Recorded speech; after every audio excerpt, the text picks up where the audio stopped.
Тоғыр саламатсыздарбы. Бүгүнкү биздин түз эфирибиз салык кызматынын кызматкерлери менен өтмөкчү. Бүгүнкү биздин темабыз ушул социалдык биздин төлөмдөр боюнча. Социалдык төлөмдөр боюнча суроолоруңузга жооп бере турган түз эфирибизге кош келиңиздер. Друзья, здравствуйте! Добро пожаловать на наш эфир, где мы ответим на ваши вопросы по социальным взносам. Чтобы ответить на ваши вопросы, кстати, мы их собирали в течение 2 недель, и также ожидаем, что если вы напишите в комментариях, постараемся их тоже задать. В эфире у нас сегодня гости. Это Мерим Осмоналиева, здравствуйте, начальник отдела страховых взносов Государственной налоговой службы, и Жомарт Тормошев, старший аналитик госучреждения Салык Сервис. Биз бул эфирди 2 тилде өткөрөбүз. Кыргыз тилде берилген суроолорго биз кыргызча жооп бергенге аракет жасайбыз. Орус тилинде берген суроолорго биз өз алдынча орусча жооп беребиз. Анда эмесе суроолорго өтөлү. Биздин Threads'деги баракчабызда эң көп суроолор ошол жерде түштү. Биринчи суроону алгачкы сиздерге орус тилинде берсем. Если ИП сдает в аренду коммерческую недвижимость, как сдавать отчет по соцфонду? У меня ИП на едином налоге. Здравствуйте всем. Этот вопрос у нас всегда актуальный. Если вы арендодатель, то есть ИП на едином налоге, если у вас нету наемных работников, там не обязательно сдавать 161 форму. Страховые взносы можно уплачивать путем приобретения страхового полиса. И там ставка одна и та же. То есть сейчас с нового года для арендодателей снизили тариф, 6% будет от усеченного СНЗ. Поэтому не обязательно сдавать 161 форму, просто приобретайте за каждый месяц, за каждый объект страховой полис.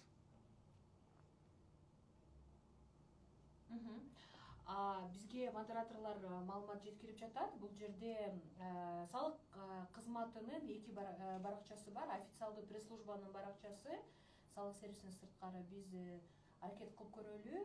Биздин кесиптештерибиз дагы бул жака кошкону. 20 секунд убакыт берсеңиздер. Себеби ал жерде дагы абдан чоң аудитория бар. Менимче пайдалуу болот.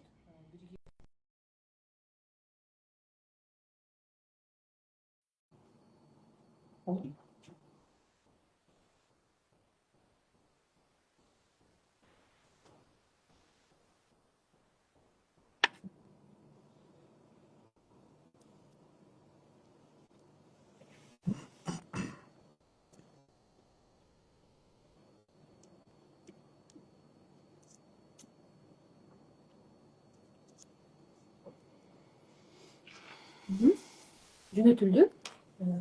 Кабыл алса, экинчи баракчада дагы бул эфир жүргүзүлөт деп ойлоймун.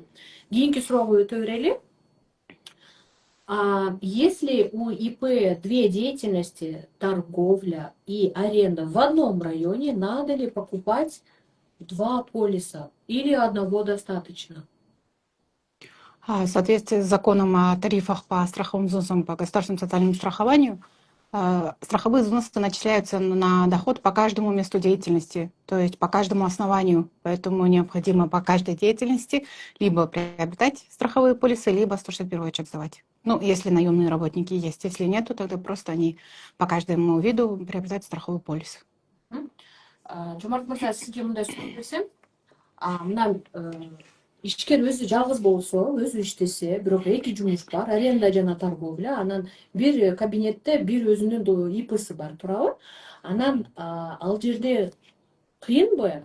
Канчалык кыйын же канчалык биздин кабинетибиз түшүнүктүү, бухгалтерия жок иштеген ишкерлердин саны абдан көп да. Ошого оңой элеби ушул 2 полисти алганычы, ушул 2 тармакта иштеп атса бирдей ишкер? Негизи азыркы учурда биздин кабинетибизде полис алуу жеңилдештирилген. Себеби кабинетке киргенден кийин ал жерде өйдө жакта байкасаңыздар страховой полис деген өзгөчө тиркеме бар. Ошону басканыңызда полистерди алуу үчүн бөлөк бир сайтка өтөсүз. Ал жерде сиздин фамилияңыз боюнча бардыгы алдын ала толтурулган. Сиз үчүн жөн эле тарифти тандайсыңыз, районуңузду тандайсыз, кайсы жерде ичмердүүлүктү алып жүрсөңүз, ошол жердин баягы орточо айлык маянасын тартат, анан ошого карап эсептеп берет. Негизи бир алгандан кийин дагы экинчи полисти ошол эле баракчадан алсаңыз болот. Бул жерде бир эреже бар. Полисти алгандан кийин ошол күндүн аякташына чейин сөзсүз төлөп коюш керек, болбосо полис күйүп кетет. Андан кийин жаңы полис алыш керек болуп калат. Кыргыз тилинде суроо келип жатат. Мен бул жерде мына биздин суроолорубуз сизге жакшы эле угулуп жатабы? Себеби эфирдин башында звук начар деп жазып атыптыр эле, кичине жазып койсоңуздар дагы эле угулуп жатса. Эми суроо Розалиева Элина сурап жатат. 05 ставкада иштегендер ЭСФ жазбай эле койсо болот деген маселе боюнча кененирээк маалымат берип койсоңуздар дейт. 05 ставкада иштегендер дейт. ЭСФ жазбай койсо эле болот деген маалыматты көрдүм эле деп айтып жатат да, бул мындай божомол катары. Ушул маалымат такпы же так эмеспи, жалганбы, туурабы? Ал боюнча биздин башка адистерди чакырыш керек эле да негизи. Бул ЭСФнын суроолорун башка күнгө. Урматтуу эфирдин көрүүчүлөрү, бир эсептеп кетсек, азыркы биздин түз эфирибиз мындай айтканда бир эле темага арналган. Бул швейная промышленность, ошо тигүүчү өндүрүштөргө байланыштуу. Ошондуктан көбүнчө ошол суроолорго жооп берген аракет кылабыз. Башка суроолор болсо бериңиздер, аларды чогултуп бөлөк анан стрим өткөзүп суроого жооп беришке аракет кылабыз. Мындайча айтканда, биздин эфирибиз социалдык төлөмдөргө арналган. Ишкерлердин социалдык төлөмдөрдөн кандай суроолору болсо, бухгалтерлердин кандай суроолору болсо, бардык анан наемный работник, бирөөнүн колунда бир фирмада иштеген сотрудниктер дагы сиздер өзүңүздөрдүн суроолоруңузду бул жакка ушул өзү социалдык төлөмдөр боюнча суроолоруңузду жазсаңыздар болот. Кийинки суроого өтсөм, следующий вопрос. Если я, говорит, индивидуальный предприниматель и предоставляю услугу, стоимость которой составляет 70 тысяч, значит, я с этого дохода плачу подоходный соцфонд по СМЗ, я являюсь юрлицом. Индивидуальный. Начало вопроса. Индивидуальный предприниматель же. Да, здесь вопрос. Давайте вопрос некорректно задан, я его разделю на две части. Допустим, индивидуальный предприниматель предоставляет услугу, не товар, услугу, стоимость услуги 70 тысяч. С этой суммы я, говорит, обязан платить подоходный соцфонд по СМЗ или двойной вопрос? Индивидуальные предприниматели у нас не являются плательщиками подоходного налога. Поэтому страховые взносы они платят по фиксированной ставке. Это 6% от усеченного СМЗ. То есть сейчас по Бишкеку это 1729 сомов. Все. Других... подоходный налог они не платят, соответственно, это только приобретение страхового полиса, если они не имеют наемных работников. Вопрос по подоходному мы пропустим, потому что сегодня у нас эфир посвящается только выплатам, которые отправляются в социальный фонд. Кийинки суроо кыргыз тилинде ИП же ОСО бир айга выручка болбосо полис же зарплата төлөбөй койсо болобу дейт. Камсыздандыруу төгүмдөрү кирешеге салынгандыктан, киреше болгон учурда эсептелингендиктен, эгерде бир айда кандайдыр бир себептерден киреше алынбаган болсо, анда камсыздандыруу полисин албай койгонго жол берилет. Бирок бул деген кийин пенсияга чыгаарда, анын стажы үзгүлтүккө учурап, пенсияга чыгаарда бир аз системалык жактан мисалы стажын эсептеп келгенде жетпей калуу коркунучу бар да. Ошондуктан эгерде азыр ИПларга жеңилдетилген тариф болгондуктан убагында ар бир айга төлөй бергени өзүлөрүнө жакшы. Следующий вопрос. Сумма патента как считается? С общей площадью или жилой? Уважаемая наша подписчица Гульджамал, этот вопрос касается патента, а не социальных взносов. Будем отвечать, Джумарт, как вы скажете?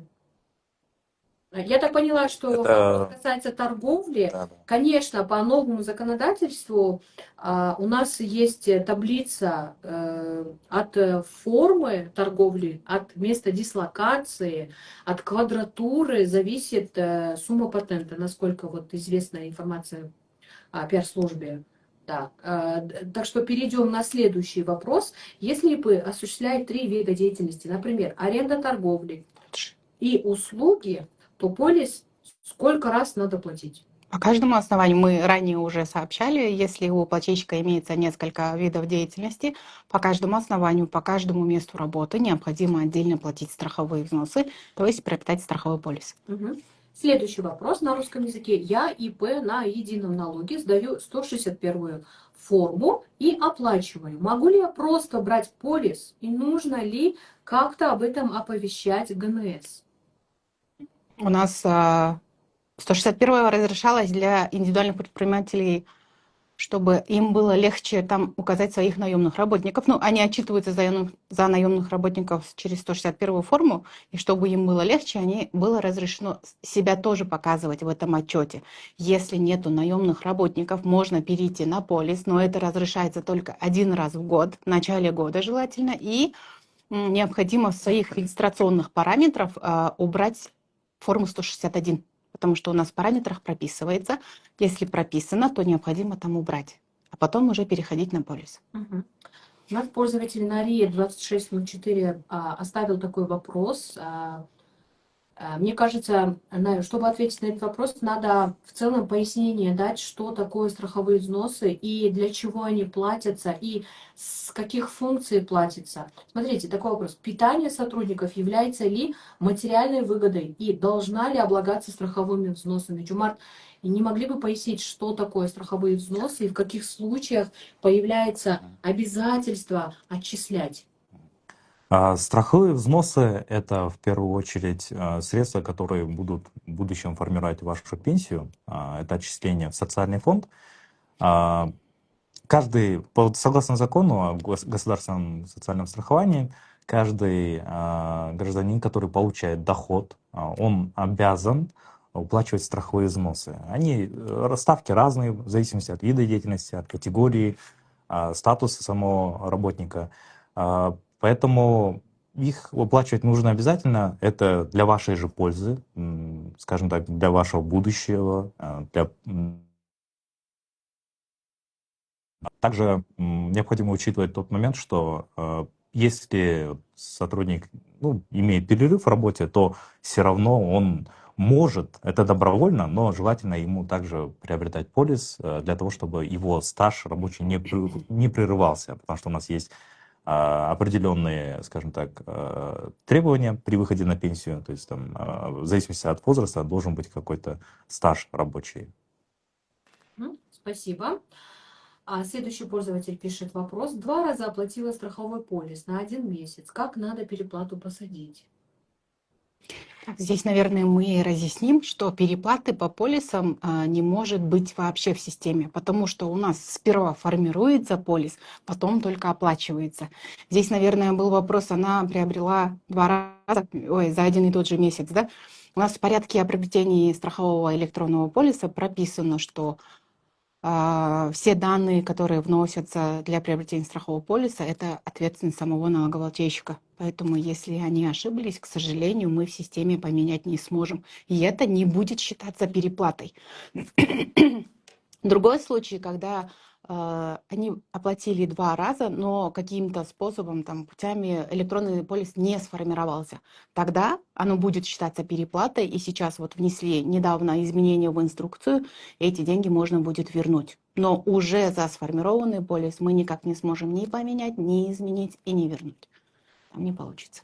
В этом случае, так как эти все выплаты генерирует и собирает социальный фонд, а не налоговая, наверное, нужно обращаться в социальный фонд.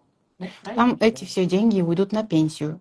Ни один сом не уходит никуда, поэтому это все будет отражаться в ЛСС, это лично страховой счет, и там же в будущем это будет формировать их пенсию. Благодарю. Следующий вопрос на русском, дальше на кыргызском идет. Давайте сначала русские задам. Пенсионер сдает жилую квартиру, и она не покупает страховой полис, можно ли? У нас пенсионеры и инвалиды первой-второй группы, они освобождены от уплаты страховых взносов, если они являются индивидуальными предпринимателями. Арендодатель, как мы знаем, это уже индивидуальная деятельность, поэтому пенсионеры, инвалиды первой-второй группы, они могут не платить. И даже если они сдают имущество в аренду путем приобретения патента, в патенте им страховой полис не начисляется. Хотя эти две формы, они объединенные.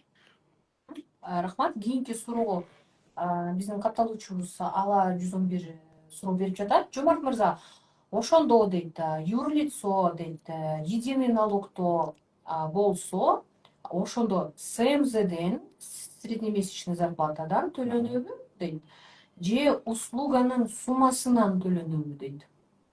Бул өзү кызматкердин категориясына жараша эсептелинет. Мисалы, эгер бул ОССО деп айтсак, ал жерде аренда тууралуу кеп жүрүп жатса, аренданы алып атканда, аренда ал өзүнүн ставкасы бар, ошол ставкасы боюнча эсептелинет. Бирок эгер бул башка кызматкер болсо, анда анын өзүнүн ставкасы бар. Мындай айтканда айлыгынан эсептелинет. Анан СМЗданбы же кандайдыр бир региондор барбы, СМЗ эмес, өзү эле эме полный ставканы төлөндүргөн? СМЗ өзү региондорго карап айырмаланат, бирок негизи ал категориядан мындай айтканда көз каранды. Рахмат. Эскерте кетейин, биз СМЗ таблицасын салык сервистин баракчасында жана салык KG баракчасында чыгарганбыз.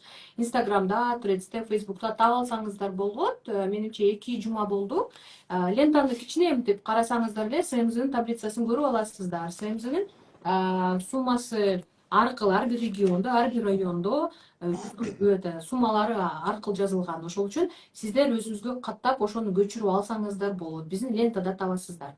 Кийинки суроону берсем, бул консультируете ли вы оффлайн? Если да, то по какому адресу, спрашивает пользователь. У нас в налоговой службе есть бесплатные консультации, это по номеру 116, можно с мобильного также звонить, это бесплатно. Ну и также у нас есть ОРН, то есть в каждой территориальной УГНС вы можете посещать, там есть единые окна, где предоставляет вам информационную поддержку. Следующий вопрос. Какие предприниматели нужно платить соцфонду? По полисам или по 161 формам? Вы Это понять вопрос? тот же предыдущий вопрос, наверное, выбор брать ли полис или сдавать 161. Тот же принцип. Если есть наемные работники, 161 форму, если нет, то желательно полис брать и желательно с этим определиться в начале года, либо в начале деятельности, чтобы весь период, весь год он был на едином каком-то документе. То есть если весь год есть наемники, тогда весь год должен быть по 161. Следующий вопрос. Оксана Дурдун пишет. Слышала, что в особом режиме объединят оплату по особому режиму и соцвыплату. Когда это произойдет? Это уже произошло. Мы с 1 января уже запустили систему ИС-базар, где у нас и налоги, и страховые взносы автоматом начисляются системой. Они сами, плательщики этого особого режима, то есть наших базаров Дурдой, Мадина, Карасу, они сами предоставляют заявление, администрация рынка подтверждает это заявление. У нас в системе начинается каждый месяц, к началу месяца, к 1 числу начисляется налог и начисляется сумма страхового полиса. Это все можно оплатить онлайн, оно все производится только через приложения банковские, через наш кабинет налогоплательщика. И в администрациях рынка обо всем в курсе. Они вызывают, показывают, и уже наши все базары платят только онлайн и автоначислением. Благодарю за ответ. Приятная новость. Я, в свою очередь, как модератор еще добавлю, что в зону особого режима список вообще он был расширен с начала 2026 года. Если вы работаете на других рынках, тогда я предлагаю вам ознакомиться с новым перечнем зон особой торговли, особого режима, куда вошли еще другие рынки. Так, следующий вопрос. ИП же ОСО бир айда выручка болбосо дейт. Полис же 161 форманы толтурбай эле койсо штраф келеби деп сурап жатат. Эгер чындап эле эч кандай киреши болбой, эч кандай каражаттар түшпөгөн болсо, мисалы ар бир ОСОнун өзүнүн эсеби болот банкта, ал жерде эч кандай каражаттар болбогон болсо, анда отчетту тапшырыштын кереги жок. азыркы учурда баягындай нулевой отчетту деле тапшырыштын кереги жок. Бирок бул жерде эскерте кетишим керек, эгер биринчи нулевой отчет тапшырылып, бирок кийинчерээк ошол эле период үчүн суммаларды чагылдырган отчет тапшырылса, анда бул жерде санкция болушу мүмкүн. Себеби мындай айтканда ал суммалар кечигип түшүп аткан болот. Рахмат. Следующий вопрос на русском языке. Уважаемые пользователи, я считаю, что этот эфир очень полезный, потому что в нем участвуют это начальство, начальник отдела по страховым взносам. Напомню, в эфире у нас Мерим Усманалиева и Джумар Турмошев, старший аналитик государственного учреждения Салык-сервис. Они вам предоставляют официальную позицию налоговой службы по страховым взносам. Советую вам всем, если вы зашли на эфир случайно, то задержаться, потому что здесь будет очень много полезной для вас информации. Можете задавать либо на кыргызском, либо на русском языке свои вопросы. Мы на этом языке будем вам отвечать. Следующий вопрос. Здравствуйте, у меня ИП, оказываю услуги. В прошлом году в январе и июль месяц я пропустила оплату страховки. Что могу предпринять и будут ли за это штрафы? Так, здесь необходимо нам знать, каким путем он уплачивал страховые взносы. То есть тот же самый вопрос, 161 форма, либо страховой полис. К сожалению, страховой полис уже за прошлые периоды приобрести текущей ставкой невозможно. Они могут заранее приобретать страховой полис, либо назад только на 1 месяц. Поэтому, если вы оказывали услуги и сдавали 161 форму, тогда там проблем нету. Вы можете сдать 161 форму, то там выйдет санкция и пеня за каждый день просрочки в размере 0,09%. Но за оба периода, это январь-июнь, да, сказали, можно сдать отчет, все оплатить, но вместе с санкцией. А страховой полис задним числом из-за того, что невозможно, там есть только один такой вариант – постановлением стажа, чтобы у них пропуска не было. Это отдельный тариф, который приобретатель также через кабинет онлайн и оплачивается там же. Благодарю за подробное разъяснение. Следующий вопрос. Бельмет Сулайманова. В каких случаях ставим галочку 64, 69 грамм основой сотрудника? Это как раз категория работника, мужчины, рожденные до 64 года рождения, и женщины, рожденные до 69 года рождения. Вот если дата рождения совпадает, если она раньше этого, тогда можно указать данную, можно выбрать данную категорию работника. У нас часто возникают вопросы относительно того, что пытаются как основную категорию указать человека, мужчину, например, который родился ранее 64 года рождения, и женщину, которая родилась ранее 69 года рождения. И у нас срабатывает проверка, говорит, что возраст не соответствует. В этом случае надо выбрать. И желательно уточнить у сотрудника, возможно, он уже вышел на пенсию, тогда уже выбирается соответствующая категория 003 пенсионер, и ставки идут соответствующие. Для чего это было сделано?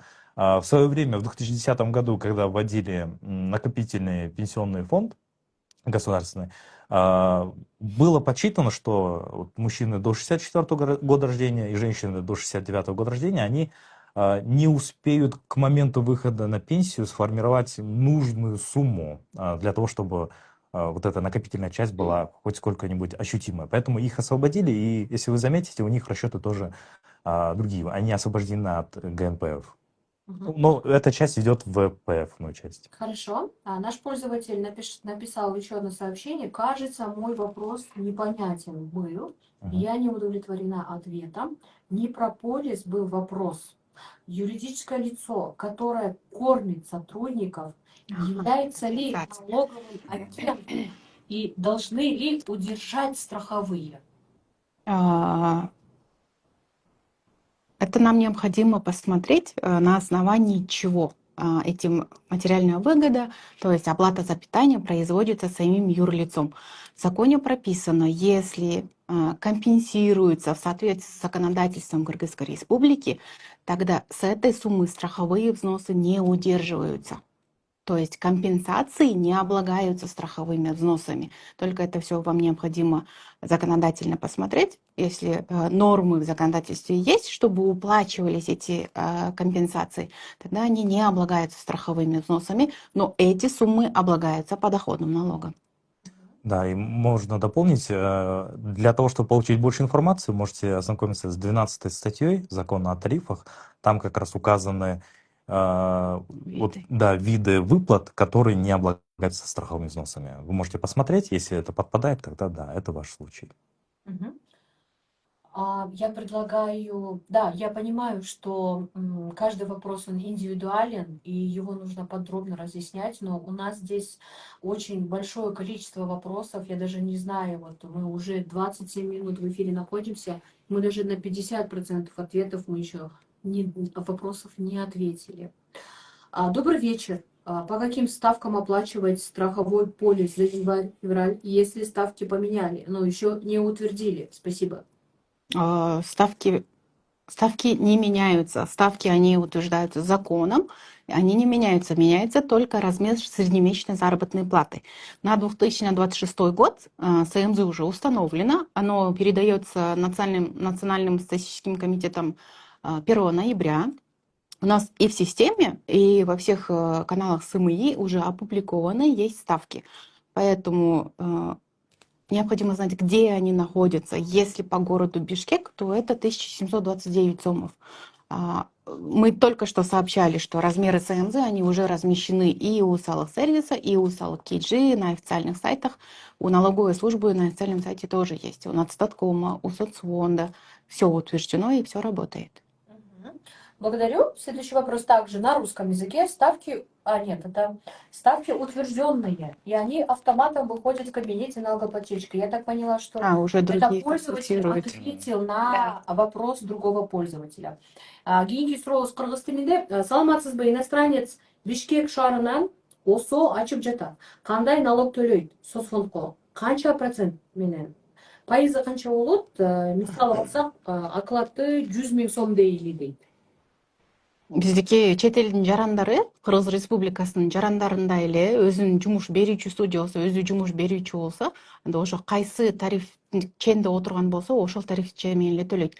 Эгерде мисалы эң эле биздин элге маалым болгон ставка бул 27-25%. Эгерде өзүнүн компаниясы ошо 27-25% менен төлөсө, 27-25% кетет. Эгерде жеке ишкер болсо, анда 12-25% кетет. Бирок чет элдик жарандарга Кыргыз Республикасынын жарандарынан айырмачылыгы жок. Экөөнүкү бирдей эле ставка кетет, бирдей эле чен менен төлөнөт. Дагы бир суроону кошумчалайын. Жаңы эле ачып иштетпей калса, ИПны сөзсүз жабуу керекпи деп сурап жатат. Бул суроо биздин темабызга тиешелүү эмес. Сиздер ликвидация ИП боюнча суроо берип жатасыздар. Ал үчүн биздин башка маалыматтарды биздин социалдык баракчаларыбызда карасаңыз болот, же салык кызматынын өзүнүн официалдуу баракчасы, расмий сайты бар. sti.gov.kg сайтына кирип туруп суроолоруңузду берсеңиз, ошол жерден маалыматтарды тапсаңыздар болот. Андан сырткары дагы биздин пиар служба салык сервистин телефон номерлери бар. Биздин социалдык баракчаларда жазылган. Жеке чалып, ошол аркылуу да суроолоруңузду берсеңиздер, биз аракет кылабыз сизге жооп бергенде. Биз андан сырткары дагы сиздер жазган комментарийге дагы ыкчамдуу түрдө жооп бергенге аракет жасоодобуз. Жана биздин жеке курчума түшкөн суроолорго дагы жооп берип жатабыз. Ал жака да салсаңыздар болот. Бирок дагы бир жолу айта кетейин, биздин единый ушул бирдиктүү колл-центрибиз бар, салык кызматынын 116 деген бекер. Ал номерге чалсаңыздар, сиз даректүү, конкреттүү маалыматты ыкчамдуу түрдө ала аласыздар. Следующий вопрос. У нас очень много на русском языке поступают. Я сейчас вверх ветку поднимаю обратно. Так.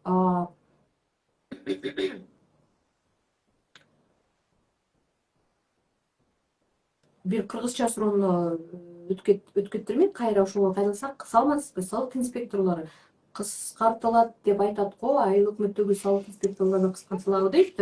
Салык кызматкерлери кыскартылабы же кыскартылбайбы, ал жөнүндө бир гана биздин жетекчилерибиз жана Кабмин, жогорку деңгээлдеги биздин жетекчилик маалымат таратканы укуктуу деп ойлойбуз. Бул тема биздин бүгүнкү берүүгө тиешеси жок. Биз бүгүн дагы бир жолу эскертип кетейин. Биздин ушул соцфондко, социалдык фондко сиздердин социалдык төлөмдөрү боюнча тиешелүү суроолорду берсеңиздер болот. Следующий вопрос. Здравствуйте. Кто определяет размер страховых взносов? Какое ведомство этим занимается? И почему они берут не медиану, а так как именно средняя зарплата СМЗП? Это опечатка или Да, есть да. такой термин СМЗП? Мгм. А в нашем случае, думаю, не показательно. Будете ли вы на этот вопрос отвечать? Можем в общую информацию дать, что все эти ставки тарифов, все эти расчеты, они устанавливаются социальным фондом Кыргызской Республики. Если у вас возникают вопросы относительно каких-либо ставок, каких-либо, вот, скажем так, пунктов в законах, вы можете обратиться на сайте соцфонда sf.kg есть раздел с контактами, можете туда обратиться и получить информацию. Рахмат, Жомарт мырза. Менин айым, полис төлөгөндө пенсияга кошулабы дейт. Кандай кылып кошулат жана накопительныйга бөлүнөбү деп сурап жатат. Камсыздандыруу полистери бул камсыздандыруу төгүмдөрүн төлөөдө деген гана документ болуп эсептелет да, ошондуктан эгерде камсыздандыруу полисин алган болсоңуз, ал 100% соцфондко барып түштү деген сөз. Ар бир төлөнгөн сумма пенсияга кетет деген сөз. Ошондуктан пенсия кантип эсептелеткени жөнүндө биз жооп бере албайбыз. Аны социалдык фонд өзү жооп бериш керек. Ал эми кетеби кетпейби деген сөз, ар бир төлөнгөн камсыздандыруу төгүмдөрү кетет. Анын ичинен накопительный фонд деп сурап атышат. Бул топтомо фонду. Жеке ишкер болуп 6% төлөгөн жеке ишкерлердин камсыздандыруу полисинин суммасы топтомо фондуна кетпейт. Ал жактан болгон сумманын баары пенсияга кетет. Пенсияга кетет жана бизде ФОМС бар. Фонд обязательного медицинского страхования. Ошол жака кетет. Эгерде больницага барып калса, ооруп калса же эмнеси болсо, ошол жактан медицина кызматын алганда арзандатуулар болот. Ошо камсыздандырылган деген статусу кайрылат. Бирок топтомо фондуна кетпейт. Азыркы учурда топтомо фондуна аябай ошо төлөгөндөр, каалоочулар көп болуп жаткандыктан мыйзамга өзгөртүүлөр киргизилди. Эгерде сиз камсыздандыруу төгүмдөрүн үзгүлтүксүз төлөп жүрсөңүз, жумуш алуучу катары, жумуш берүүчү катары, жеке ишкер катары эгерде төлөп жүргөн болсоңуз, анда 2% топтомо фондуна өзүнчө өз ыктыяры менен төлөө мүмкүн. Аны камсыздандыруу полисин алуу менен жүргүзүлөт. Мисалы, жеке ишкердики топтомо фондко кетпейт. Ал андан тышкары дагы камсыздандыруу полисин алып өзүнө топтомо фондду көбөйтсө болот. Ал деген ГИК ошол жактарга кете турган топтомо фонду, ал кийин еще пенсиясына кошуло турган болуп эсептелет. Ипотекалык мамлекеттик ипотекалык программага катышса болот деп айтып жатасызбы? Сурок барбы бул жерде? Сиз баягы ар дайым төлөп жүргөн деп айтып жатпайсызбы? Үзүлбөй. Канча жыл бою? Азыр акыркы 6 ай деп киргизилип жатат окшойт. Негизи нормативдик актыларга бул норма киргизилет. Ошондон кийин да кенен айтып бере алабыз. Бирок эгерде мурун төлөбөй жүрүп, анан азыр эле келип мен топтомо фондко төлөйм десе, андай болбойт, андай төлөнбөйт. Ошон үчүн иштеп аткан кезинде төлөш керек, жумуш берүүчүсү төлөш керек. Эгерде ошондой төлөмдөр бар болсо, анда азыртадан ала берсе болот. Бул полис ыктыярдуу өз ыктыяры менен алына турган полис болгондуктан азыркы үстүбүздөгү ай үчүн үстүбүздөгү айда гана ала алат. Же болсо келе элек учурларга ала алат. Бирок артты карай ала албайт да. Ошон үчүн ар бир айдын төлөмүн өз убагында жүргүзүш керек. Түшүнүктүү, рахмат. Еще один вопрос касательно иностранных граждан. Здравствуйте, гражданин Кыргызстана работал в Дубае, то есть в Объединенных Арабских Эмиратах. Но какие удержания не было, никаких удержаний. Нужно ли здесь оплачивать соцфонд и подоходный налог здесь, в Кыргызстане? Если человек работает здесь, имеет доход, тогда необходимо платить. Я сейчас перефразирую ее вопрос. Я так поняла, что говорит о том, что гражданин Кыргызстана работал за рубежом. Ну, в данном случае в Эмиратах. Но, говорит, там никаких взносов не делали. То есть, грубо говоря, человек работал неофициально. Можно ли, говорит, уплатить подоходный соцфонд здесь, в Кыргызстане? Да, вот если вопрос в том, что, например, скажем, налогоплательщик весь 24 год отработал в другой стране, в данном случае в Дубае, и в этот же момент в Кыргызстане не было отчислений, но в данный момент можно за этот период взять полис добровольный и восстановить свой стаж по ставке восстановления стажа. Относительно того, ну, у нас, насколько я знаю, нет соглашения, да? Нет, с ними нет. Да, у нас есть только несколько стран, с которыми у нас есть соглашение о взаимном пенсионном обеспечении. И если вы там работали, то ваши отчисления, они будут потом зачтены. Но там надо иметь в виду, что с каждой страной есть своя дата подписания этого соглашения, и только с этой даты это будет считаться.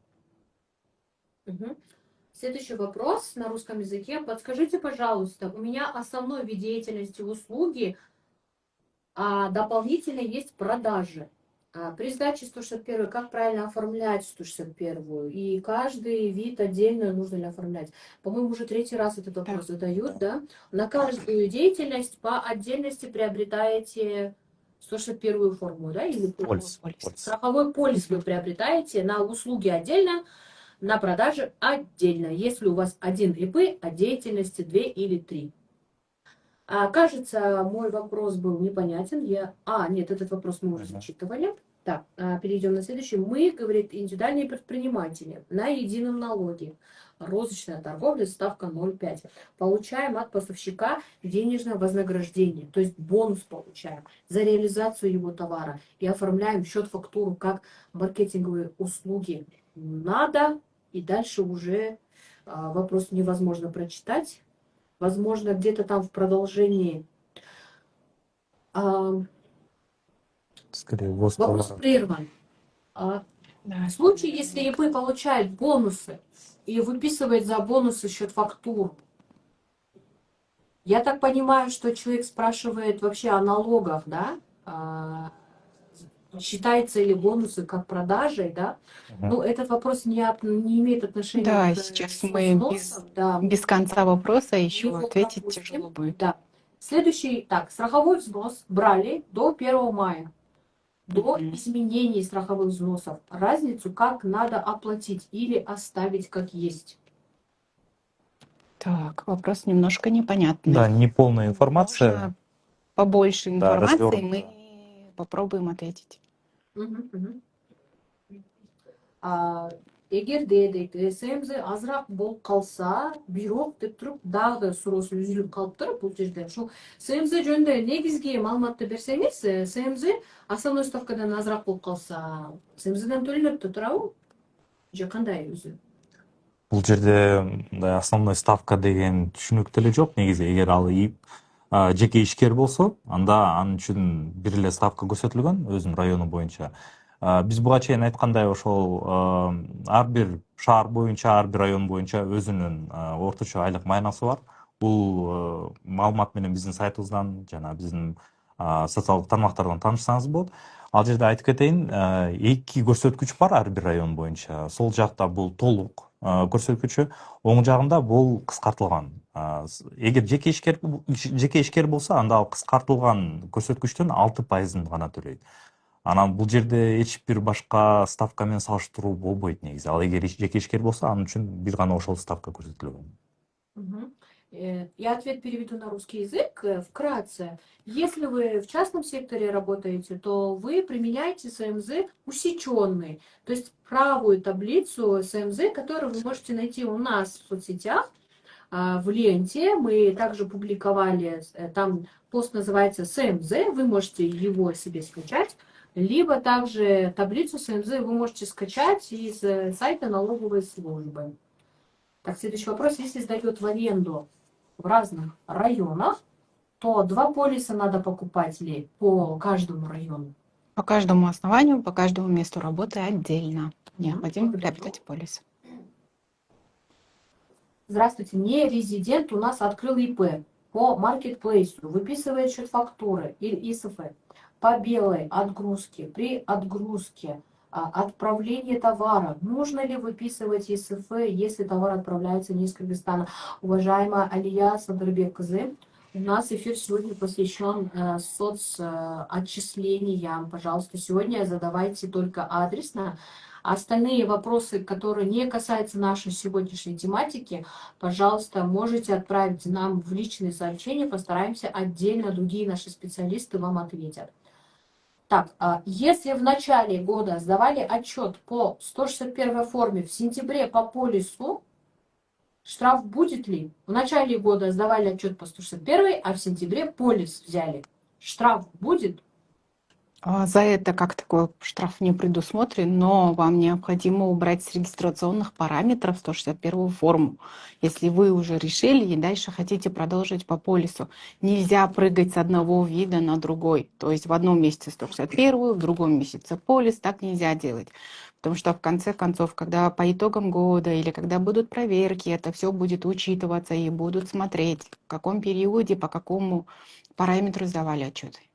Джамар, можете вкратце объяснить, в чем разница, что такое 161 форма, кто платит, то есть кто отчисляет по 161 форме, а кто может приобретать полис? Полис, давайте сначала разграничим. Полис, он предназначен только для индивидуальных предпринимателей, либо физических лиц, которые хотят восстановить стаж. Это вот только на одного человека, скажем так. Отчет же, он позволяет включить в этот отчет как самого индивидуального предпринимателя, так и его наемных работников. Здесь основное отличие — это если есть наемные работники, желательно сдавать 161 форму. Но это единственный способ.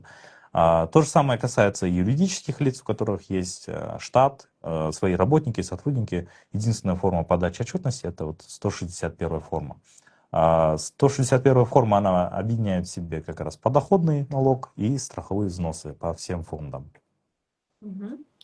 Оксана задает вопрос, почему пенсионер, гражданин другой стороны, должен оплачивать соцфонд? Пенсионеры другой страны, они для нас не являются пенсионерами, если между этой страной и нашей, да, Кыргызской республики, нету соглашения о пенсионном обеспечении. Есть ряд стран, допустим, страны ЕС, Турция, Китай, с которыми у соцфонда есть уже соглашение о пенсионном обеспечении. Как граждане нашей страны, так и граждане этих стран, они могут работать в любом из двух государств. И когда платят в одном месте страховые взносы, то в другую страну передаются эти отчисления, и они будут считаться пенсионером как в своей стране, так и в нашей. Поэтому пока они свои пенсионные накопления у Кыргызской республики, да, так скажем, не взяли, они для Кыргызской республики не являются пенсионерами. Они для нас как индивидуальные предприниматели. Угу. Так, эфир наш продолжается. Мы также продолжаем по очереди отвечать на ваши вопросы. Мы понимаем, что очень сильно отстаем. Здесь у нас огромная ветка вопросов. Мы где-то на середине еще находимся. Возможно, эти пользователи уже покинули наш прямой эфир, но мы этого знать не можем. Мы также будем продолжать в порядке очереди отвечать на все эти вопросы. Эфир мы сохраним. Так что потом также вы можете его досмотреть. Если есть какие-то замечания, пишите к нам в комментариях, мы их, конечно, учтем. ИП январь айында эчкачан иш жүргүзбөдү. Ошого страховой полис төлөбөй койсо болобу? Кайра февралдан иштеп төлөө кете береби? Буга чейин айтып кеткенбиз, негизи камсыздандыруу төгүмдөрү кирешелерге байланган. Эгерде кирешеси бар болсо камсыздандыруу төгүмдөрүн төлөйт. Эгерде жумуш жүргүзбөй кирешеси жок болсо, анда камсыздандыруу төгүмдөрүн төлөбөй койгонго уруксат берилет. Рахмат. Кыскача айталы, баарыңыздарга ушул суроону көп эле жолу сурап жатасыздар. Бир айга иштебей калсаңыздар, ошол айга төлөбөйсүздөр. Эчтеке болбойт. Кайсыл айдан иштеп баштасаңыздар, ошол менен уланта төлөй бересиздер. Өзүңүзгө дагы, анан наемный сотрудникке дагы бул тиешелүү маалымат. Так, УИП нулевые отчеты. Можно же, говорит, их не сдавать? Соцфонд. Отчет соцфонда — это и есть объединенная форма отчета, то есть подоходного налога и страховых взносов. Это является налоговой отчетностью, хотя даже одна часть уходит в соцфонд. Поэтому здесь работают нормы кодекса. То есть нулевые отчеты можно не сдавать. вкратце говоря, если ИП ничем не занимается, нету активной деятельности, тогда вы не сдаете отчеты. Соответственно, в соцфонд ничего не отправляете. Так, здравствуйте. Оплата соцфонд до 15 или до 20? 116 сказали до 15. С 1 января у нас вступили в силу новые нормы, согласно которым уплата страховых взносов теперь производится до 20 числа. Из-за того, что этот закон принят в такое время, 31 декабря, немножко некоторые, возможно, не знали, но до 20 числа продлили. Теперь уплата и подоходного налога, и страховых взносов 20 число месяца. Благодарю. Здравствуйте. Подскажите, когда заработает кабинет налогоплательщика? Кабинет налогоплательщика у нас работает в штатном режиме, постоянно, круглосуточно. Возможно, произошли какие-то сбои, но что поделать, с любой системой всегда происходят какие-то сбои, но, слава богу, в налоговой службе сбои происходят гораздо реже. Но если у вас в личном кабинете конкретно какая-то услуга находится в каком-то сбое техническом, у нас есть телефоны технической поддержки Салок-сервиса. Возьмите эти контактные данные у нас в Салок-сервисе, в нашей личной страничке. Если вы не можете их найти, напишите нам в личку, мы вам контактные данные отправим. Также у нас есть телеграм-канал «Техподдержка налоговой службы» от ГАУ Салок-сервиса. Подписывайтесь, заходите туда. В WhatsApp-группе также есть техподдержка. Наберите слово «Техподдержка Салок-сервис», вы тогда найдете наши каналы. Там всегда в режиме реального времени, круглосуточно, мы помогаем устранить какие-либо технические ошибки.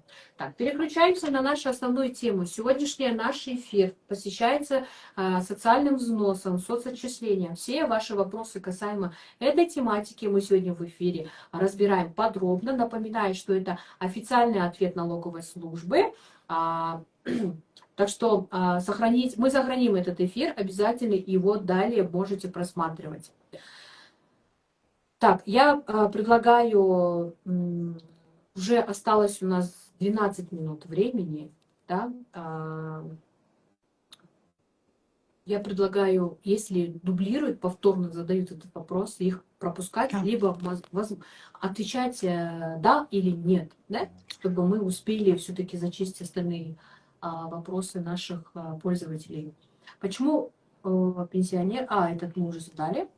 ИП на основной ставке 4%. Не заполнен реестр наемных сотрудников. Можно и нужно ли реестр наемных... можно и нужно ли сейчас заполнить этот реестр? Будут ли штрафы? За неведение реестра работодателем, реестра наемного работника предусмотрен штраф Кодексом о правонарушениях, поэтому необходимо вести актуальный реестр на каждый день. Если вы до этого не внесли в реестр своих наемных работников, тогда советую, чем скорее, тем лучше, внести все данные своих наемных работников в кабинете налогоплательщика в модуле реестра наемных работников. А потом штрафа не будет, если они сейчас занесут. Но если наши инспектора придут и не будет реестра, тогда, конечно, штраф будет. Спасибо. Швейный цех. Сотрудники из Пакистана. Категория, значит, работников какая? 0,11 или 0,20? 0,20 нет. Наверное, плательщик еще не в курсе, что мы поменяли порядок заполнения 161 формы. Там необходимо смотреть на документы этого иностранного гражданина. Если он является нерезидентом, тогда вы ставите категорию работника 0,11, 0,12, там уже по коду работника. Если же он уже является нашим резидентом, тогда на общих основаниях 001, 069, 69. Только необходимо, пожалуйста, плательщики указывать гражданство этого работника. С какой страны он прибыл, ту страну и указывать в отчете. Иностранный гражданин работает в КР, как посчитать налог с заработной платы? Как мы вообще, не налог, наверное, имели в виду как соцотчисление мы считаем иностранным сотрудником? Тут опять же надо определиться, он является ли резидентом или нет, есть ли у него, скажем так, регистрация, он проживает ли здесь постоянно. Вот от этого уже отталкиваться, как до этого ответили на вопрос. У нас ветка пропала, я потеряла линию, где мы стояли. Так, я попрошу модератора найти, поискать, вот, на каком месте мы остановились. Пока я временно буду задавать другие вопросы, прошу, вот, на каком месте мы остановились, поищите. Добрый день, вопрос. У меня супруга домохозяйка. Могу ли я купить ей полисы за прошлые года, за 6 лет? Да. То есть речь идет про восстановление Да. стажа. Да. Можно, ну, как Можно это, да, купить, да? восстановление стажа, полис в А если кабинете. человек вообще нигде не работал, он может просто так покупать? Да. Восстановление стажа, оно приобретается с 96-го года по сегодняшний день. Поэтому там не Да. проблема. За любой период по ставкам сегодняшнего дня с 1 января 96-го года. Благодарю. Коммерческое помещение арендага берилет. Канча пайызы полис төлөнөт деп жатат. Бул жерде менимче полис автоматтык түрдө турабы? 6. Сиз ИП же патент алсаңыз, ал жерде кабинетте система өзү сизге автоматтык түрдө эсептеп берет. Ошол полисти сиз сатып алсаңыз болот. Так, по ИП сдача в наем собственного имущества, какая сумма страховых взносов? Предыдущий вопрос, это Да. 6% от усеченного СНЗ. Так, мен дагы дейт бир нече жолу налоговыйга чалып сурагам. Тапшырылбайт деп айтышкан. Бирок бир күнү келип сурашат деп күтүп турам дейт. Булар, жок, бул бизге эмес, бул өз алдынча пользовательдер сүрүп жатат окшойт. Саламатсызбы дейт. Если покупатель аванс төлөп койсо, ЕСФ кандай оформить болот?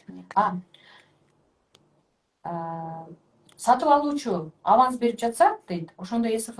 Урматтуу биздин колдонуучу, инстаграмда колдонуучубуз Нуржан айым, ЕСФ боюнча биздин эфирибиз Ну, это скажу.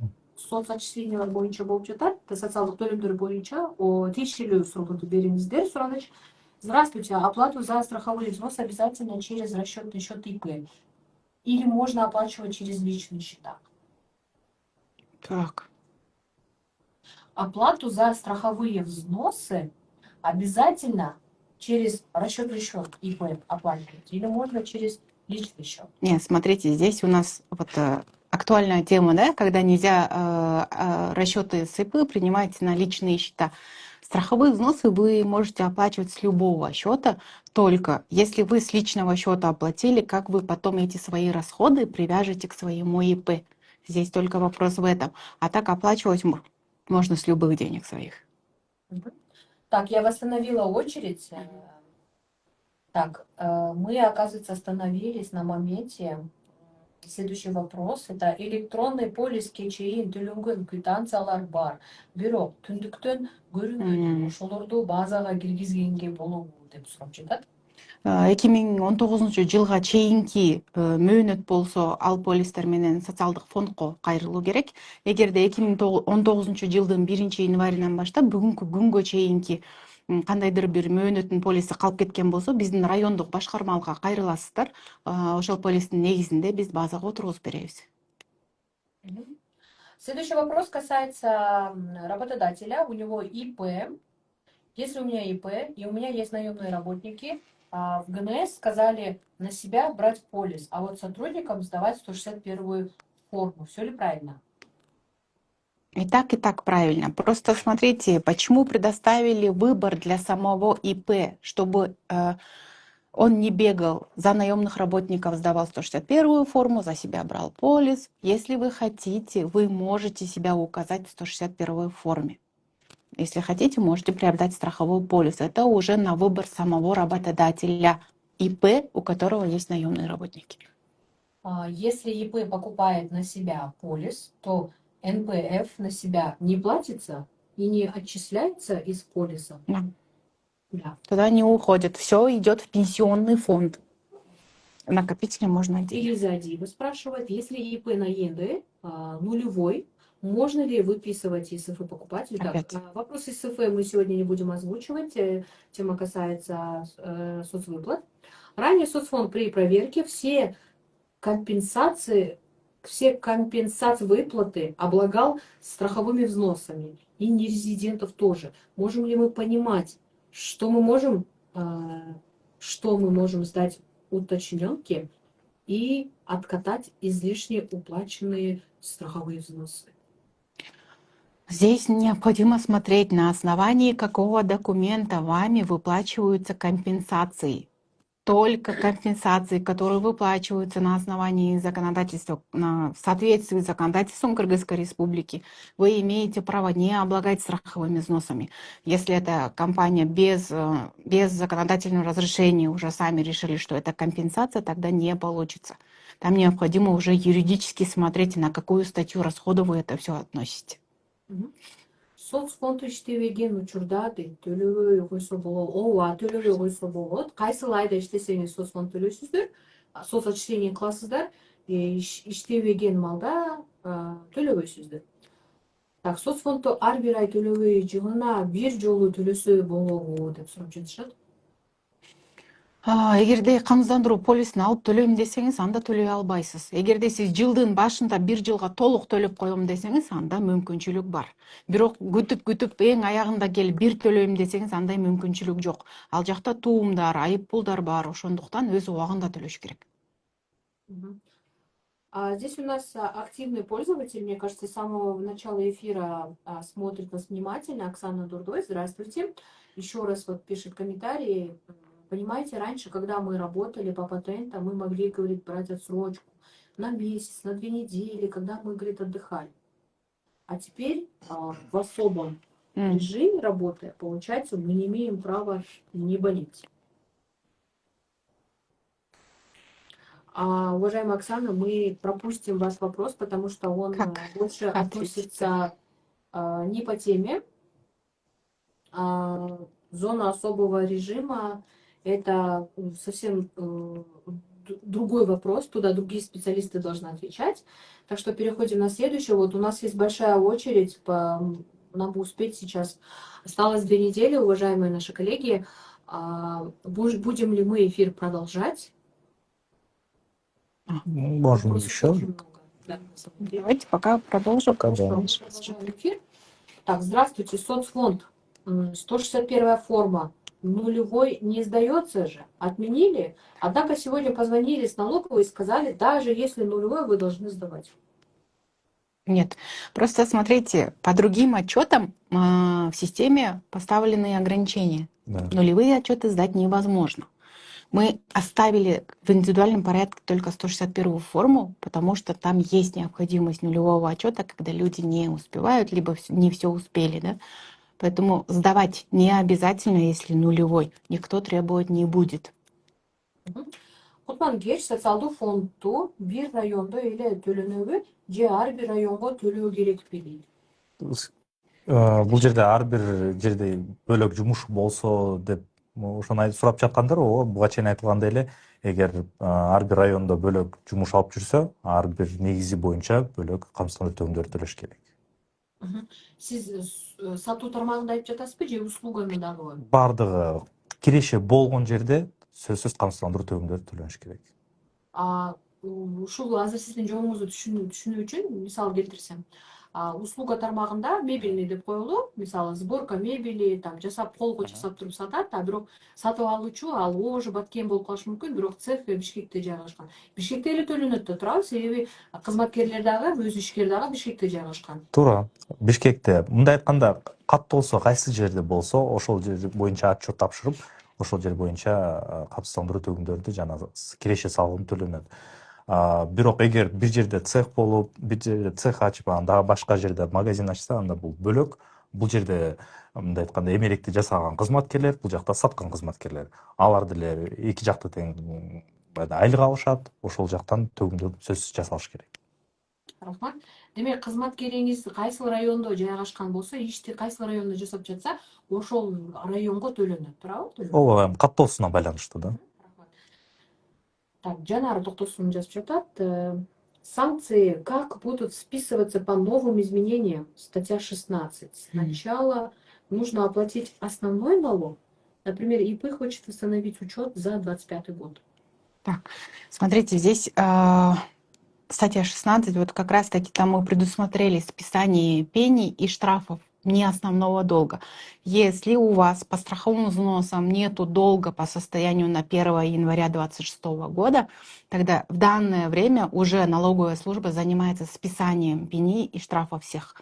Если же на 1 января хотя бы тыин был долго, тогда вам предоставляется такая возможность. Вы можете до 1 июня погашать основной долг. В этом случае вам будет списана пеня на основании вашего же заявления.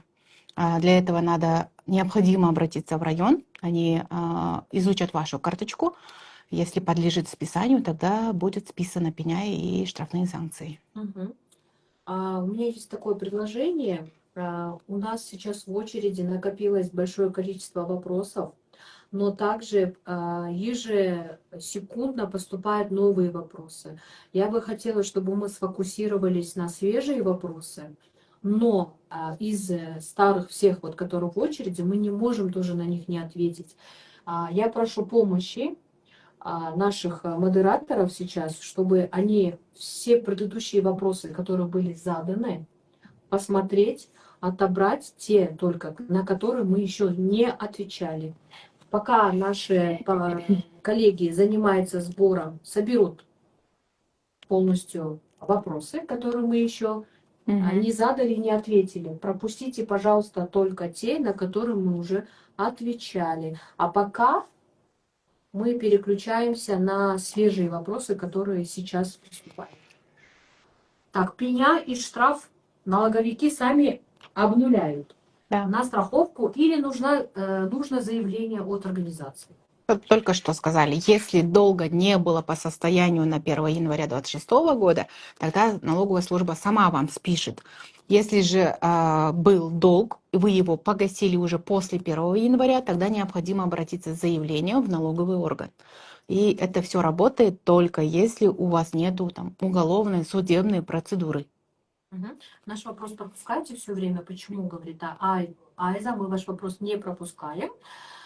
Смотрите, сейчас мы на более свежие вопросы, последние, которые будут сейчас поступать, на них переключаемся, а все вопросы, которые были заданы до последние полчаса, сейчас наши модераторы их почистят, изучат, и дублирующие вопросы, на которые мы уже дали ответ, уберут, и принесут нам сюда в эфир только те, по которым мы уже ранее не разговаривали. Итак, следующий вопрос у нас. ИП сдает в аренду по 2 районам, 2 разных полиса.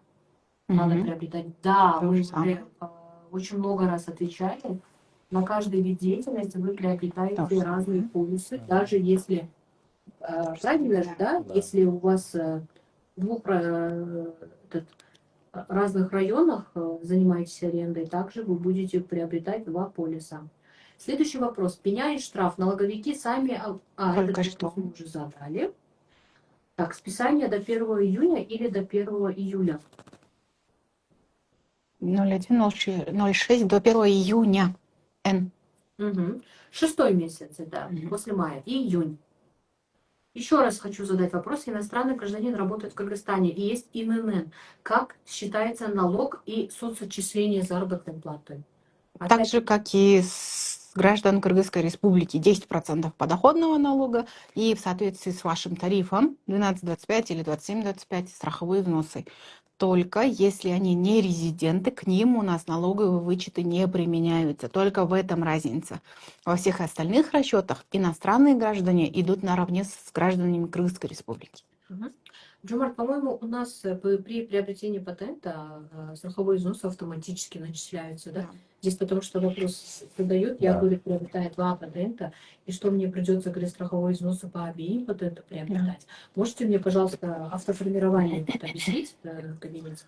В той же системе электронный патент, полис, при приобретении патента также сразу рассчитывается полис электронный, поэтому если только вы не хотите отдельно приобрести полис, как до этого говорилось, по другим ставкам или, может быть, для восстановления, то в этом случае он рассчитывается.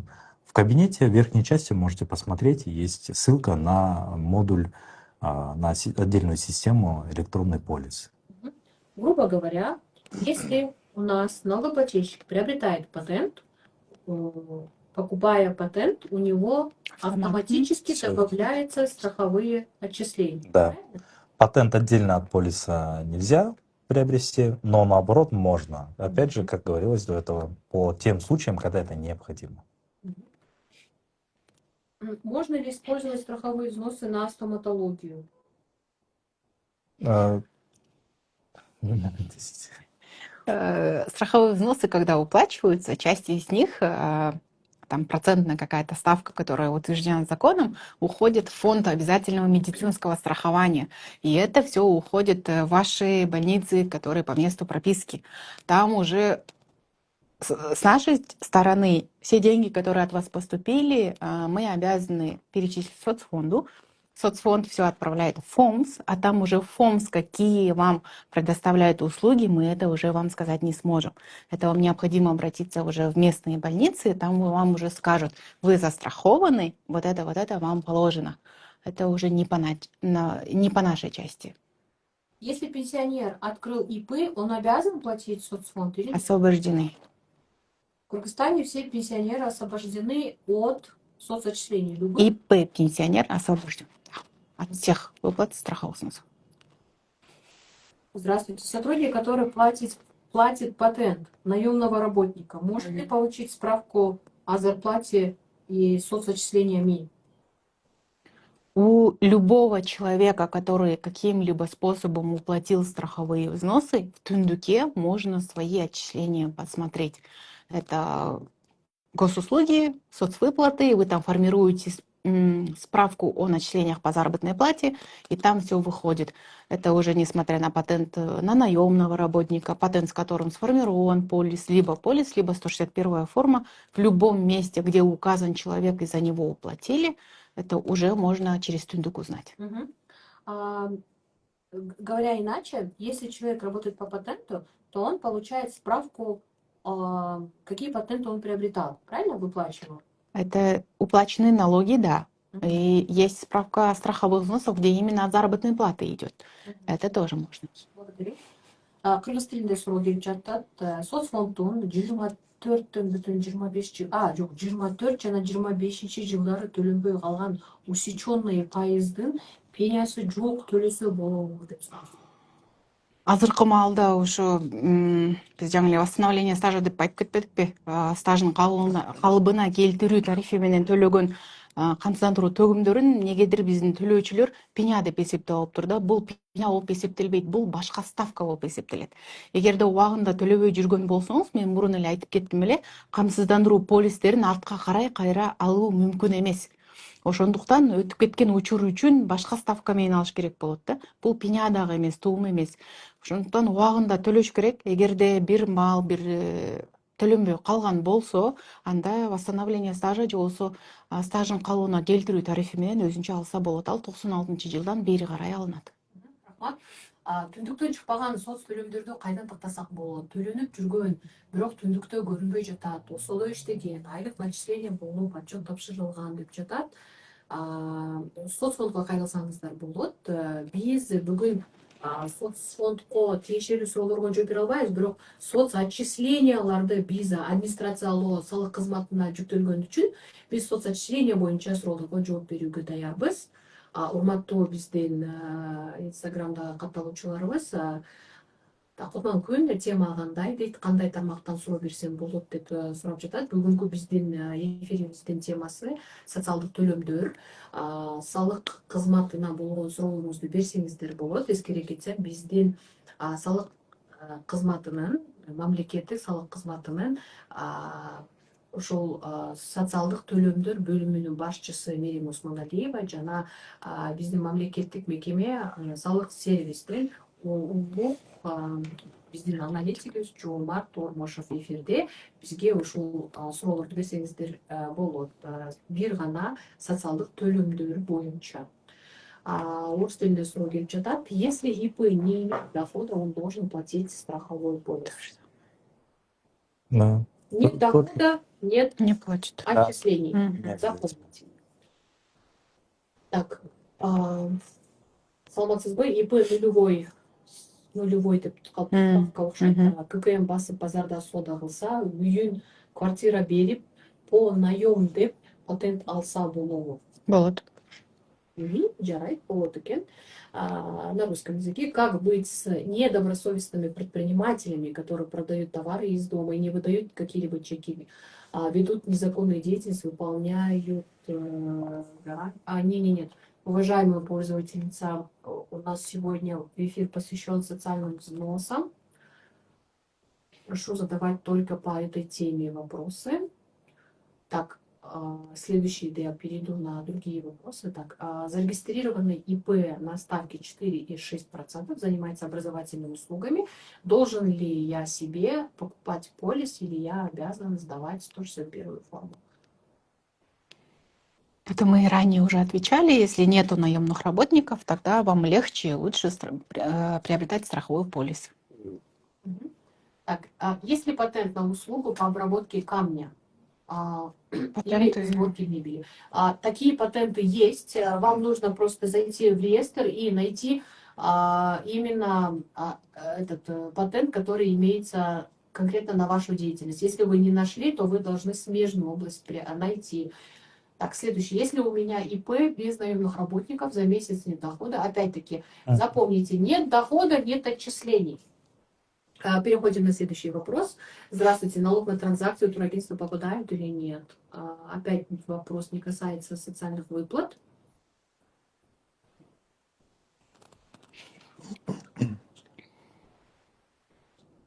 Ага.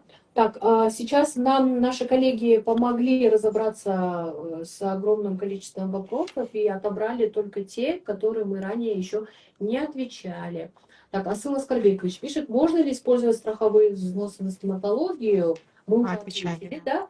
Так, я беру 2 патента, придется брать страховые взносы по обеим патентам. Да, конечно. Дальше. Как быть с недобросовестностью? Отвечали на это тоже уже. Так, вы действительно принесли те вопросы, которые мы еще в эфире не упоминали? Нет, мне не нужно копировать, мне эти все вопросы здесь доступны, мне нужно среди них смодерировать, отобрать только те вопросы, которые мы в эфире еще не озвучивали.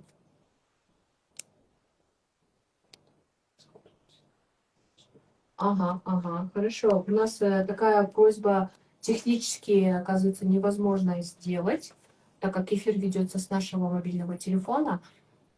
Я предлагаю следующее. Сейчас уже подытожим. Давайте на последние 5 вопросов ответим. И смотрите, уважаемые наши подписчики, вы всегда можете обращаться со своими уникальными вопросами, касаемыми не только социальных взносов, но и любых вопросов, касаемо налогового кодекса, налогового администрирования, ведения бизнеса и как платить налоги, даже не знаю, где оплатить, или как зайти в личный кабинет, как получить пароль и так далее. Любые простые вопросы, даже те вопросы, которые вы стесняетесь спросить, всегда пишите нам в личных сообщениях или в комментариях. Пиар-служба ГУ Салык-сервис всегда будет вам стараться помогать в кратчайшие сроки предоставлять ответы. Итак, давайте я беру здесь последние 5 вопросов. Оплатила за ГНПФ больше, чем положено. Можно их перенаправить на мой страховой? Да, это все возможно. Через кабинет налогоплательщика необходимо просто заполнить форму заявления о зачете излишне уплаченной суммы. Там уже все по форме, все делается онлайн, уже выбирается по списку, указывается сумма, вы направляете в налоговую службу, все онлайн. И наши инспектора проверят, если возможно, тогда они переведут. Так, уважаемые пользователи, сейчас я хочу предоставить возможность только тем, которые смотрят наш эфир. Последние 5 вопросов давайте вы сейчас заново, пожалуйста, их напишите. Я хочу, чтобы мы ответили тем, кто сейчас смотрит наш эфир. Продублируйте, пожалуйста, ваш вопрос еще раз, и только на них мы ответим, и на этом мы будем завершать наш эфир. Сколько соцфонд брать? Так, это не конкретный вопрос, мы его пропускаем. ЕСФ можно писать одно наименование Хорошая тема. Так, швейный цех, сотрудники из Пакистана, категория будет, мы вам уже отвечали, да, 0,1, 0,11 или 0,20. Какая верная категория для... 0,11, если не резидент, 0,01, если резидент. Все. Мгм. И обязательно гражданство Пакистана. Так, декретные как получить? Обратитесь в вашу бухгалтерию. Ага. ИП сотрудников нету, но в регистрационной карточке есть подоходный налог, отчет. В 2025 году брали электронный полис. Можно ли в этом году также взять электронный полис? Можно, но в параметрах советуем убрать 161 форму. Угу. ИП есть наемные работники, сам ИП берет полис, а сотрудники 161 нарушение есть ли? Нету, нарушения нет. Если ИП сдает 161 форму с начала деятельности, можно ли остаться на 161 форме? Можно. Не переходя на патент, ведь также удобнее. Можно. Да, точно так же. Тариф ИП-ШП не работает до сих пор. Когда заработает? Как раз по данному вопросу тариф ИП-ШП, он был предназначен для индивидуальных предпринимателей швейного производства. Начиная с 1 января 2026 года уже действует другой тариф для субъекта предпринимательства швейной промышленности, который объединяет в себе ставки сразу как для ИП, так и для юридических лиц. Соответственно, вы можете также в помощник войти и посмотреть, у вас по периоду ИП-ШП завершен 31 декабря 2025 года, и ниже у вас есть тариф ИП-ШП, прошу прощения, СП-ШП. Это вот как раз субъекты предпринимательства швейной промышленности. Этот тариф уже действует с 1 января, вы можете сдать до 20-го. Данная перерегистрация была проведена автоматически, поэтому у вас уже должен выходить новый тариф. Если же не выходит, необходимо обратиться в район. Возможно, вы недавно зарегистрировались на этот тариф, и вас нужно перерегистрировать. Спасибо большое, Джумар. Начисляются ли страховые взносы на материальную выгоду? У меня питание сотрудников. Дайте, пожалуйста, номер отдела по страховым взносам. 610857. На этот вопрос мы уже отвечали. Если у вас материальная выгода идет как компенсация, и она выплачивается в соответствии с законодательством Кыргызской Республики, тогда можно их не облагать. Список необлагаемых доходов, оно в статье 12 Закона о тарифах. Два вида деятельности. Один страховой полис? Нет. Два вида деятельности, два страховых полиса. Итак, последние два вопроса. Все, на этом мы завершаем эфир. ИП 161 форма тапшырбай эле электронный полис тапшырса болобу дейт. Албетте буга чейин биз абдан көпчүлүк сиздерге жообубузду айтып бердик. Сиз өз каалооңуз менен 161 форманы тапшырасыз же бир гана полисти алсаңыз болот. Так, будет ли нарушение, если вовремя не оформите ИСФ? Так, ИСФ мы пропускаем. Так, да, мы обязательно сохраним наш эфир. Бүгүн биздин эфирибизде ушул биздин темабызга арналган ушу социалдык төлөмдөр боюнча биздин Кыргыз Республикасынын мамлекеттик салык кызматынын камсыздандыруу төгүндөрүнүн бөлүмүнүн башчысы Мерим Усманалиева жана салык сервис мекемесинин бул аналитиги катышкан Жомарт Тормошов. Сиздер үчүн чоң рахмат.